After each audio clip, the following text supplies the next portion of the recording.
Hi friends, എല്ലാവർക്കും നമസ്കാരം. അപ്പോൾ ഇന്ന് നല്ലൊരു കട്ട്ലറ്റാണ് കാണിക്കുന്നത്, ചിക്കൻ കട്ട്ലറ്റ്. അപ്പോൾ നല്ല ടേസ്റ്റാണ് കേട്ടോ ഈ കട്ട്ലറ്റ്. നിങ്ങളൊരു പ്രാവശ്യമെങ്കിലും ഉണ്ടാക്കി നോക്കിയിട്ട് നിങ്ങളൊന്ന് കമൻറ്റ് ബോക്സിൽ അറിയിക്കണേ. അത്രയും ടേസ്റ്റാണിത്. പെർഫെക്റ്റായിട്ട് ആർക്കും വളരെ ഈസി ആയിട്ട് ഉണ്ടാക്കിയെടുക്കാൻ പറ്റുന്നൊരു കട്ട്ലറ്റാണ്. അപ്പോൾ ഇത് ഉണ്ടാക്കിയിട്ട് ഫ്രീസറിൽ സൂക്ഷിച്ച് വെച്ചാൽ മതി. ആവശ്യാനുസരണം എടുത്തിട്ട് നമുക്കിത് വറുത്തെടുക്കാവുന്നതാണ്. അപ്പോൾ നല്ല ടേസ്റ്റുള്ള ഈ കട്ട്ലറ്റ് എങ്ങനെയാണ് ഉണ്ടാക്കുന്നത് നമുക്കൊന്ന് കണ്ടു നോക്കാം. അപ്പോൾ അതിന് വേണ്ടിയിട്ട് കുക്കറിൽ ചിക്കൻ ഒന്ന് വേവിച്ചെടുക്കണം. 1/2 കിലോ ചിക്കൻ, എല്ലോട് കൂടിയിട്ടുള്ള ചിക്കനാണ് ഞാൻ എടുത്തിരിക്കുന്നത്. നിങ്ങൾക്ക് ബോൺലെസ് എടുത്താൽ കുറച്ചും കൂടി എളുപ്പമായിരിക്കും. പിന്നെ ഇതിലേക്ക് ഒരു 2 ഏലക്ക എടുത്തിട്ടുണ്ട്. പിന്നെ കുറച്ച് വെള്ളം ഒഴിക്കുക കേട്ടോ. ഒരു 1/4 കപ്പിൻ്റെ അടുത്ത് വെച്ചിട്ട് വെള്ളം ഒഴിച്ചാൽ മതി. അധികം വെള്ളം ഒഴിക്കേണ്ട ആവശ്യമില്ല. ഇതിൽ കുറച്ച് മഞ്ഞൾപ്പൊടി, ഞാൻ ചിക്കനിൽ മഞ്ഞൾപ്പൊടി ഉപ്പും കൂടിയിട്ട് പുരട്ടി വെച്ചിട്ടുണ്ടായിരുന്നു. പുരട്ടി വെക്കേണ്ട ആവശ്യമൊന്നുമില്ല. കുറച്ച് മഞ്ഞൾപ്പൊടി ഉപ്പും കൂടി ഇതിൽ കൂടെ ചേർത്തിട്ട് വേവിച്ചാൽ മതി. അങ്ങനെ മാരിനേറ്റ് ചെയ്ത് വെക്കാനുള്ളതൊന്നല്ലാതെ. അപ്പോൾ നിങ്ങളിത് ബോൺലെസ് ചിക്കനാണ് എടുക്കുന്നതെങ്കിൽ ഒരു 300 ഗ്രാം, അതായത് ഒരു 300 ഗ്രാംസ് ഒക്കെ എടുത്താൽ മതി. അല്ല എല്ലോട് കൂടിയിട്ടുള്ള ചിക്കനാ വെച്ചാൽ 500 ഗ്രാം എടുക്കണം കേട്ടോ. അതാണ് അതിൻ്റെ ഒരു കണക്ക്. ഇനി ഇതിലേക്ക് 1/2 ടീസ്പൂൺ കുരുമുളക് പൊടിയും കൂടി ചേർത്തിട്ടുണ്ട്. ഇതും കൂടി ചേർത്തിട്ട് അടച്ചു വെച്ചിട്ട് വേവിക്കുക. ഒരു 2 വിസിലൊക്കെ വന്നാൽ മതിയാവും, 2-3 വിസിൽ മതിയാവും. അപ്പോൾ ആ സമയം കൊണ്ട് ബാക്കിയുള്ള ഇൻഗ്രീഡിയൻസ് ഒക്കെ ഒന്ന് നോക്കാം കേട്ടോ. 2 ഉരുളക്കിഴങ്ങ് ഞാൻ വേവിച്ച് വെച്ചിട്ടുണ്ട്. ഇനി ഇതിൻ്റെ തൊലിയൊക്കെ കളയുക. ഉരുളക്കിഴങ്ങ് വേവിച്ച് അതൊന്ന് കട്ട് ചെയ്ത് വെക്കണം. അതിൻ്റെ ഉള്ളിൽ ആ ഒരു വാട്ടർ കണ്ടൻറ്റ് ഉണ്ടെങ്കിൽ അതെല്ലാം പോവും. ഇങ്ങനെ കട്ട് ചെയ്ത് വെച്ചാൽ നല്ല ഡ്രൈ ആയിട്ട് കിട്ടും. അതിന് വേണ്ടിയിട്ട് എപ്പോഴും കട്ട് ചെയ്ത് വെക്കുക. എന്നിട്ട് അതൊന്ന് തണുത്ത് വരുമ്പോൾ അതിൻ്റെ തൊലി കളഞ്ഞിട്ട് ഇത് നന്നായിട്ട് ഗ്രേറ്റ് ചെയ്യുക, അല്ലെങ്കിൽ പൊടിച്ചെടുക്കുക കേട്ടോ. നന്നായിട്ട് കഷ്ണം ഉണ്ടാവാൻ പാടില്ല ഉരുളക്കിഴങ്ങിൽ. പിന്നെ അതുപോലെ തന്നെ ബ്രെഡ് ക്രംസ് ഞാൻ റെഡിയാക്കി വെച്ചിട്ടുണ്ട്. പഴയ ബ്രെഡ് ഉണ്ടെങ്കിൽ, അല്ലെങ്കിൽ ഒരു 4-5 സ്ലൈസ് ബ്രെഡ് ഒന്ന് പൊട്ടിച്ച് മിക്സിയുടെ ജാറിലിട്ടിട്ട് ഒന്ന് പൊടിച്ചെടുത്താൽ മതി. നന്നായിട്ടൊന്ന് പൊടിച്ചെടുക്കുക കേട്ടോ. അല്ലെങ്കിൽ ഇത് വാങ്ങിക്കാൻ കിട്ടുന്നെങ്കിൽ അങ്ങനെ വാങ്ങിച്ചെടുക്കുക. ഞാനിപ്പോൾ ബ്രെഡ് എടുത്തിട്ട് ഒന്ന് പൊടിച്ചെടുത്തതാണത്.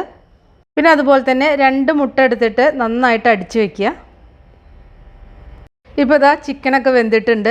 ഇതിൽ കുറച്ച് വെള്ളമുണ്ട്. ആ വെള്ളം ഞാനൊന്ന് ഫ്ലെയിം ഓൺ ചെയ്തിട്ട് ആ വെള്ളം ഇതിൽ തന്നെ ഇട്ടിട്ട് വറ്റിച്ചെടുക്കുകയാണ് കേട്ടോ. അപ്പോൾ ആ ഫ്ലേവറൊക്കെ ചിക്കനിലേക്ക് തന്നെ പിടിക്കും. അല്ലെങ്കിൽ നിങ്ങൾക്ക് ഈ വെള്ളം സൂപ്പാക്കിയിട്ട് യൂസ് ചെയ്യാവുന്നതാണ്. കുറച്ച് ചെറിയ ഉള്ളിയൊക്കെ പിന്നെ എന്താ പറയുക, നെയ്യിൽ മൂപ്പിച്ചിട്ട് കഴിഞ്ഞാൽ നല്ലൊരു സൂപ്പായിട്ട് കഴിക്കാവുന്നതാണ്. അപ്പോൾ ഞാൻ ഇതിൽ തന്നെ ഇട്ടിട്ട് ഒന്ന് വറ്റിച്ചെടുക്കുകയാണ് കേട്ടോ ചെയ്യുന്നത്. ഇപ്പോൾ ഇതാ വറ്റിച്ചെടുത്തിട്ടുണ്ട്. ഇനി അതിലത്തെ എല്ലൊക്കെ കളഞ്ഞിട്ട് അതിൻ്റെ ഫ്ലഷ് മാത്രം മാറ്റി വെച്ചതാണ് കേട്ടോ ഇത്. ഇനി ഇത് മിക്സിയുടെ ജാറിലിട്ടിട്ട് ഒന്ന് അടിച്ചെടുക്കുക. അങ്ങനെ തരുതരിപ്പായിട്ട് അടിച്ചെടുക്കുക. വല്ലാതെ അങ്ങനെ പേസ്റ്റ് ആക്കരുത്. അത് കാരണം ഇതിൽ വെള്ളം നനവ് അധികം ഉണ്ടാവാൻ പാടില്ല. അപ്പോൾ ഞാൻ ഇതിൽ കാണുന്നില്ലേ, ഇതേപോലെ തരുതരിപ്പായിട്ട് അടിച്ചെടുക്കുക കേട്ടോ. വല്ലാതെ പേസ്റ്റും ആവരുത്, കഷ്ണങ്ങളാവാനും പാടില്ല. ആ ഒരു രീതിയിൽ അടിച്ചെടുക്കുക. ഇതിലേക്ക് ഈ ഉടച്ചെടുത്ത ഉരുളക്കിഴങ്ങും കൂടിയും ചേർക്കുക. ഉരുളക്കിഴങ്ങും ഈ പറഞ്ഞ പോലെ തന്നെ കഷ്ണങ്ങൾ ഉണ്ടാവാൻ പാടില്ല. അങ്ങനെ ആകുമ്പോൾ നമുക്ക് ഉരുട്ടിയെടുക്കുമ്പോൾ ബുദ്ധിമുട്ടാണ്. ഇനി ഇതിലേക്കുള്ള മസാല റെഡിയാക്കാം. അതിന് വേണ്ടിയിട്ട് പാൻ അടുപ്പത്ത് വെച്ചിട്ട് അതിലേക്ക് 1 സ്പൂൺ വെളിച്ചെണ്ണ ഒഴിച്ചിട്ടുണ്ട്. ഏത് എണ്ണ വേണമെങ്കിൽ യൂസ് ചെയ്യാം കേട്ടോ.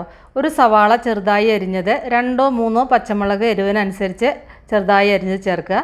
1 ടീസ്പൂൺ ഇഞ്ചി വെളുത്തുള്ളി പേസ്റ്റ്. ഇതിനി ഒരു 3 മിനിറ്റ് നന്നായിട്ടൊന്ന് വഴറ്റിയെടുക്കുക കേട്ടോ. അധികം നേരിട്ടിട്ട് വഴറ്റേണ്ട ആവശ്യമൊന്നുമില്ല, 3 മിനിറ്റ് ധാരാളമാണ്. ഇതിലേക്ക് ഒരു 3-4 കറിവേപ്പില അരിഞ്ഞതും കൂടി ചേർത്തിട്ട് വഴറ്റുക. അപ്പോൾ നല്ലൊരു ഫ്ലേവറാണ്. അരിഞ്ഞിട്ട് ചേർക്കുക കേട്ടോ. ഇതിലേക്ക് 1 ടീസ്പൂൺ മുളക് പൊടി ചേർക്കുന്നുണ്ട്. അത് എരിവ് നോക്കിയിട്ട്, നല്ല എരിവാണെങ്കിൽ 1/2 ടീസ്പൂൺ ആയാലും മതി.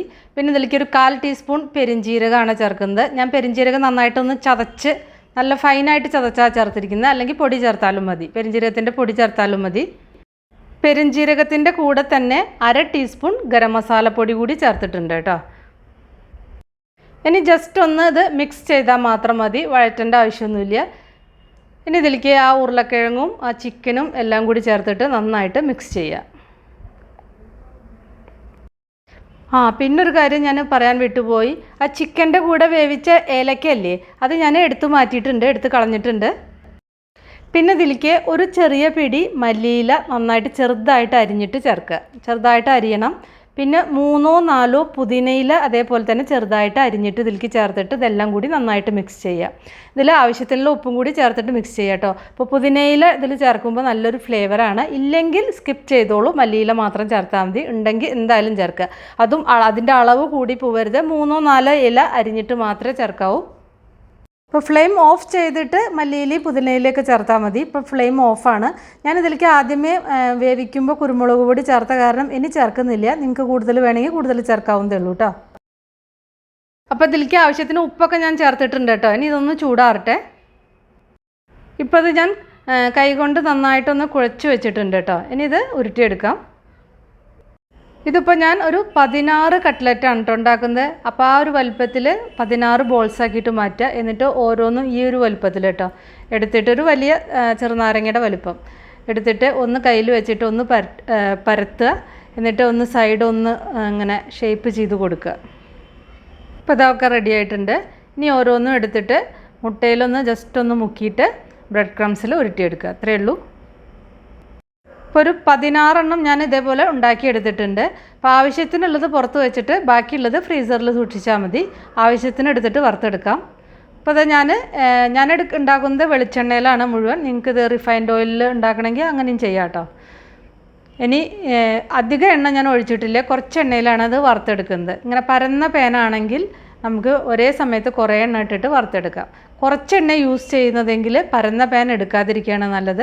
ഇങ്ങനെ ചെറിയ കടായി ഇല്ലേ, അതിലായിരിക്കും കുറച്ച് എണ്ണയിൽ വറുത്തെടുക്കുക എളുപ്പം. ഇത് ഷാലോ ഫ്രൈ ചെയ്യാം, ഡീപ്പ് ഫ്രൈ ചെയ്യാം. 2 രീതിയിലും നമുക്ക് ഉണ്ടാക്കിയെടുക്കാം.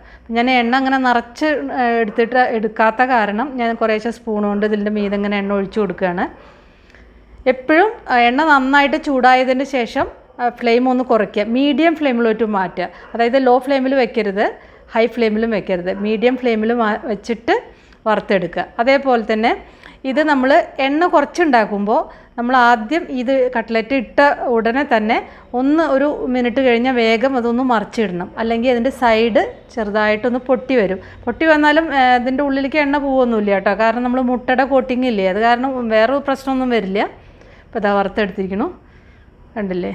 നല്ല മുരിഞ്ഞ കട്ട്ലറ്റ്. പുറമേ ഇങ്ങനെ നല്ല മുരിഞ്ഞിട്ട് ഉള്ളിൽ നല്ല സോഫ്റ്റായിട്ട് നല്ല ടേസ്റ്റ് ഉണ്ട് കേട്ടോ. നല്ലൊരു ഫ്ലേവർ വേണമല്ലോ കട്ട്ലറ്റ് ആകുമ്പോൾ. ആ ഒരു ഫ്ലേവർ നന്നായിട്ടുണ്ട്. അപ്പോൾ നിങ്ങൾ എന്തായാലും ഒരു പ്രാവശ്യം ഉണ്ടാക്കി നോക്കിയിട്ട് ഫീഡ്ബാക്കൊക്കെ ഒന്ന് അറിയിക്കണം കേട്ടോ. അതുപോലെ വീഡിയോ ഒന്ന് ഷെയർ ചെയ്യണേ. ഇത് നല്ല സോസിൻ്റെ കൂടെ പുതിന ചട്നിയുടെ കൂടെ നല്ല സൂപ്പറാണ്. നല്ല അടിപൊളി കട്ട്ലറ്റാണ്. അപ്പം നമുക്ക് വേറെ ഈസി റെസിപ്പി വീണ്ടും കാണാം. താങ്ക്